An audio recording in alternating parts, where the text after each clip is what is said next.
তারপরে কি বলছে, তারপরে বলছে transmembrane enzyme linked receptor. Transmembrane enzyme linked receptor, এটা রিসেপ্টর মানে কি একটা প্রোটিন। এইটা কি, এটা এমন একটা স্পেশাল প্রোটিন যেটা আমাদের সেল মেমব্রেনে পাওয়া যায়। এ কি করে, এরা সেলকে সিগন্যালকে রিসিভ করতে সাহায্য করে আউটসাইড থেকে আমাদের ভেতরের মধ্যে।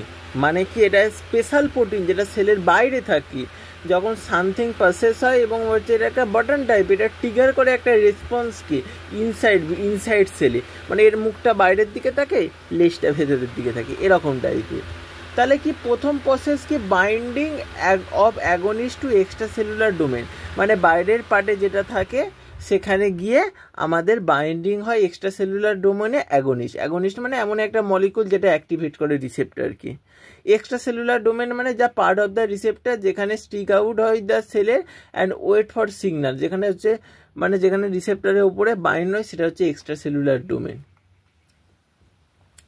তারপর হচ্ছে ডায়ামারাইজেশন অফ দ্য রিসেপ্টর। তারপরে কি, যখন দুটো রিসেপ্টরে মলিকুল এলো এবং তারা বাইন্ড হলো, তখন দুটো রিসেপ্টর কাছাকাছি চলে আসে এবং একটা পেয়ার তৈরি করে, যেটাকে আমরা বলি ডাইমার। তারপরে কি বলছে, তারপরে বলছে stimulate kinase activity. Stimulate kinase activity মানে আমাদের একটা এনজাইম যেটা কি হয়, যেটা একটা এনজাইম যেটা অ্যাড করে একটা phosphate group to other protein. মানে কাইনেজ হচ্ছে এরকম একটা প্রোটিন, যে কাইনেজ অ্যাক্টিভিটিটাকে মানে টাইরোসিন কাইনেজ অ্যাক্টিভিটিটা বেড়ে যায়। টাইরোসিন কাইনেজ মানে এক প্রকার স্পেশাল টাইপের অফ কাইনেজ যেটা ফসফেট গ্রুপ অ্যাড করে to the amino acid tyrosine. মানে এখানে দুটোর মধ্যেই ফসফেট গ্রুপ অ্যাড হয়, টাইরোসিন কাইনেজ হচ্ছে অ্যাড হয়, দিয়ে অ্যাড হয়ে মানে হচ্ছে এই জিনিসটা পুরো অ্যাক্টিভিটিটা এক প্রকার স্টিমুলেট হয়। অ্যাক্টিভেট ইন্টারসেলুলার সিগন্যালিং, তারপরে কি আমাদের সিগন্যালিংটা ইন্টারসেলুলার ইনসাইড যায়, এবং এই সিগন্যালটা যে যায় এর বিভিন্ন প্যাথওয়ের মধ্য দিয়ে যায়, সিরিজ অফ স্টেপ থাকে যার মধ্যে, যেটা একটা সিগন্যালটা ডিপার সেলের মধ্যে এইভাবে যায়। তারপরে কি এই প্রসেসে আমাদের হচ্ছে আয়ন হচ্ছে, এই প্রসেসে আমাদের জিন ট্রান্সক্রিপশন হয়, আমাদের টিস্যু রেসপন্স দেয়। জিন ট্রান্সক্রিপশন মানে এমন একটা প্রসেস যেটাকে জিন ট্রান্সক্রিপশন আর ট্রান্সলেশনের থ্রুই আমাদের প্রোটিন তৈরি হয়। এই জিনিসটাই জিন ট্রান্সক্রিপশন, আমাদের টিস্যু রেসপন্স প্রডিউস করে, ফাইনাল এফেক্ট দেখা যায়, এইভাবেই আমাদের দেখা যায়। তো আমাদের ট্রান্সমেমব্রেন যে এনজাইম লিঙ্ক রিসেপ্টর, এর মাধ্যমে আমাদের কি হয়, আমাদের হচ্ছে ইনসুলিন কাজ করে হচ্ছে আমাদের ট্রান্সমেমব্রেন এনজাইম লিঙ্ক রিসেপ্টরের মধ্যে। যেমন ইনসুলিন কি করে, ব্লাড সুগারকে কন্ট্রোল করে, গ্লুকোজকে কন্ট্রোল করে। আমাদের এপিডার্মাল গ্রোথ ফ্যাক্টর যে কি করে, স্কিন এবং আদার টিস্যু গ্রো করতে, তার রিপেয়ার করতে সাহায্য করে। নার্ভ গ্রোথ ফ্যাক্টর যে কি করে, গ্রোথকে সাপোর্ট করে, আমাদের সার্ভাইভাল করতে সাহায্য করে নার্ভ সেলকে। তারপর জ্যাকস্ট্যাট রিসেপ্টরের মধ্যে থাকে আমাদের, এ কী করে, ইমিউন সিস্টেম সিগন্যালিংয়ের ভূমিকা পালন করে। আমাদের ইনফ্লামেশনের ক্ষেত্রে জ্যাকস্ট্যাট মেজর ভূমিকা পালন করে, জ্যাকস্ট্যাট কি ইনফ্লামেশনের ক্ষেত্রে। তাহলে বলা যেতে পারে আমাদের enzyme link transmembrane enzyme link রিসেপ্টরের ক্ষেত্রে আমাদের দুটো ডোমেন থাকে, এক্সট্রা সেলুলারলি যেখানে সে অ্যাগনিস্ট বাইন্ড করলো, তারা কাছাকাছি এলো, তাদের মধ্যে টাইরোসিন মলিকুল এসে যুক্ত হলো, তারা ফসফোরাইলেটেড হলো, তারপরে কি তারা হচ্ছে জিন ট্রান্সক্রিপশনের তো প্রোটিন বানাবে, তারা সেলুলার রেসপন্স দেবে নিচের দিকে, এইভাবেই আমাদের ট্রান্সক্রাইব হয়। জ্যাকস্টেট এপিডার্মাল গ্রোথ ফ্যাক্টর যেটা স্কিন এবং আদার টিস্যু গ্রোথ ক্ষেত্রে ভূমিকা পালন করে, নার্ভ গ্রোথ ফ্যাক্টর যেটা হচ্ছে সাপোর্ট করে গ্রোথে। এইগুলো হচ্ছে এইভাবে আমাদের ট্রান্সমেমব্রেন এনজাইম লিঙ্ক রিসেপ্টর কাজ করে। নেক্সট হচ্ছে আমাদের what is nuclear receptor. Nuclear রিসেপ্টরটা কিন্তু সম্পূর্ণ আলাদা, এরাই আউটসাইড সেলে থাকেনি, এরা ভেতরের দিকে থাকে, আইদার সাইটোপ্লাজমে থাকবে। সাইটোপ্লাজমটা কি, সাইটোপ্লাজম আমাদের সেলের একটা ফ্লুইড পার্ট, অথবা নিউক্লিয়াস থাকবে। নিউক্লিয়াস কি করবে, সেলকে কন্ট্রোল করে, সেই পার্ট হচ্ছে নিউক্লিয়াস। এর ভেতরের দিকে থাকবে, এরা লিপিড সলিউবেল, লিপিডের মধ্যে সলিউবেল থাকে এমন একটা chemical Messenger like hormone, vitamin, যে এদেরকে মানে কি এরা কি করে, হেল্প করে সেলকে রেসপন্ড করতে, লিপিড সলিউবল কি লাইক হরমোন, ভিটামিন এদের উপর। মানে এরা হচ্ছে ভেতরের দিকে নিউক্লিয়ার রিসেপ্টর, মানে ভেতরের দিকে ইনসাইড সেলের মধ্যে এক ধরনের রিসেপ্টর থাকে, আইদার নিউক্লিয়াস বা অথবা সাইটোপ্লাজমে থাকবে, এমন একটা মনে রাখ।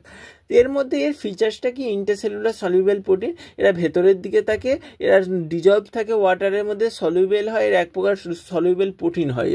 এরা কি করে, রেসপন্ড করে লিপিড সলিউবল কেমিক্যালকে, এরা এমন কেমিক্যালকে প্রেজেন্সে ট্রিগার হবে, অ্যাক্টিভেট হবে যারা লিপিড সলিউবল হবে। এরা কি করে, কেমিক্যাল মেসেঞ্জার মলিকুলস লাইক,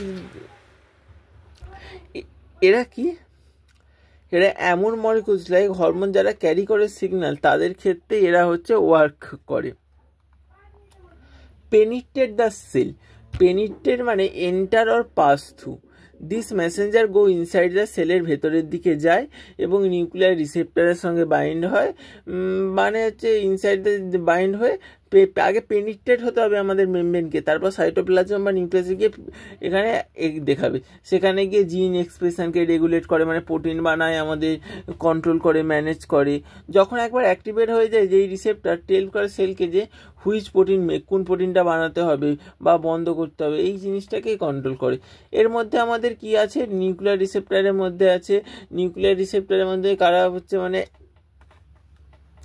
কি হচ্ছে এই রিসেপ্টরের এক্সাম্পল বলতে গেলে, steroidal hormone like oestrogen, testosterone যারা গ্রোথ রিপ্রোডাকশনকে কন্ট্রোল করে, thyroxine hormone made by thyroid gland যেটা মেটাবলিজমকে কন্ট্রোল করে, ভিটামিন ডি ক্যালসিয়াম অ্যাবজর্পশন বোনের হেলথে কন্ট্রোল করে, ভিটামিন এ যার প্রভাবে ইম্পর্টেন্ট ফর ভিজন, রাতকানা রোগ হয়, স্কিন, ইমিউন সিস্টেম, এই সমস্ত কিছু আমাদের নিউক্লিয়ার রিসেপ্টর এই ভেতরের দিকে থাকে।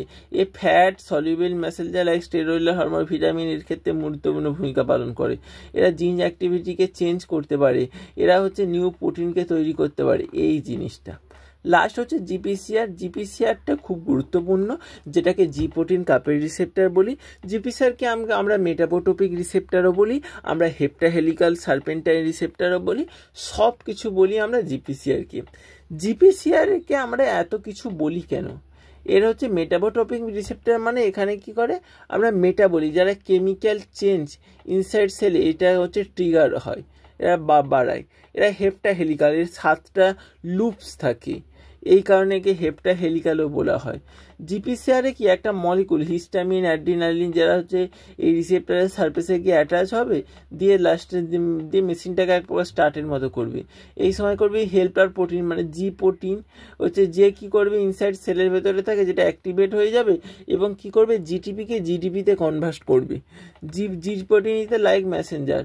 জি প্রোটিনের 3টে ভাব থাকে, আলফা, বিটা, আর একটা হচ্ছে আমাদের আলফা, বিটা, গামা। আলফা হচ্ছে মেন অ্যাক্টিভ পার্ট, বিটা এবং গামা হচ্ছে সাপোর্ট এবং স্টেবিলাইজ করে সিগন্যালকে। এবার কি আলফা বিটা গামা আলাদা হবে, দিয়ে এক প্রকার অ্যাকশন টাইপের দেখা যাবে। এখানে টাইপ অফ জি প্রোটিনের টাইপ ধরতে গেলে আমাদের জিএস, জিআই, জিও আর জিকিউ। জিএস হচ্ছে স্টিমুলেটরি, জিআই ইনহিবিটরি, হচ্ছে আমাদের জিএস কি করে, অ্যাডিনাইলিন সাইক্লেজকে অ্যাক্টিভেট করে, ক্যালসিয়ামের ইন্ট্রোডিউস ঘটায়, তাহলে সেল অ্যাক্টিভিটি বাড়ে, ক্যালসিয়াম ফ্লো বাড়ে। জিআই হচ্ছে অ্যাডিনাইলিন সাইক্লেজকে ইনহিবিট করে, ওপেন করে ক্যালসিয়াম চ্যানেলকে, এ কী করে, সেল অ্যাক্টিভিটিকে স্লো করে কিন্তু ক্যালসিয়ামে অ্যালো করে। জিও হচ্ছে ক্যালসিয়াম চ্যানেলকে ইনহিবিট করে দেয়, আমাদের ব্লক করে দেয় ক্যালসিয়ামের এন্টি, রিডিউস করে দেয় সেল রেসপন্সকে। যে কিউ অ্যাক্টিভেট করে ফসফোলাইপেজ সিকে, এ কী করে, স্টার্ট করে এনাদার প্যাথওয়ে দ্যাট ইনক্রিজিস করে সেল সিগন্যালকে।